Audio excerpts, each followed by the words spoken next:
Well, hi there folks, it's Matt Hayson here looking at everything impacting Sydney's property market this week. Well, there is a heck of a lot of chatter about interest rates across the market right now, that is for sure. Our sellers, well, they're living in hope that a rate cut will spur on property prices, and buyers and homeowners alike, well, they're very much screaming for some level of relief. Now, as we know, the RBA board do meet next week, and many major banks are already cutting rates in anticipation of the RBA board's next move. NAB and Westpac have cut their short-term fixed rates. Westpac now with the lowest advertised fixed rate loan at 5.59%. However, a bit of a lone wolf is out there in economist Warren Hogan, who is adamant the case for a rate cut remains very weak. Now, he's at loggerheads with interest rate futures markets and the vast majority of retail-based economists who all believe it's a done deal. The rates will be cut when the RBA do meet on February 18. Now, Mr. Hogan believes there is no way the RBA board can be confident that inflation will return to its target band.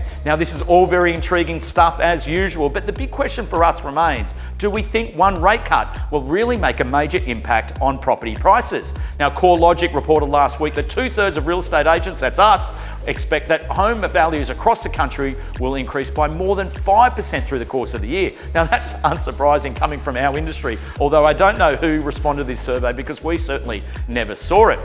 However, Westpac's Consumer Sentiment Survey also noted that consumers have become much more confident about the prospect of interest rate cuts. As a result, house price expectations rose by 6.5% in February, being the first rise in that survey since October last year. However, we're listening very closely to mortgage brokers and what we're seeing with buyer behaviour, and there is little evidence to suggest that property prices will rise swiftly following one single rate cut. Now, what we're seeing is also being echoed by Mark Burris, the Executive Chairman of Yellow Brick Road Home Loans. Speaking with the AFR during the week, Mr. Burris noted, "I don't think there's a big floodgate of demand about to open. Sure, the rates might come back and you might get a $60 reduction on a monthly payment, but the cost of living has also gone up higher. So it's not just interest rates that went up, but the cost of living as well, and that's made it very difficult for buyers." Now, the data is also supporting what Mr. Burris is seeing at the edge of lending and what we're also seeing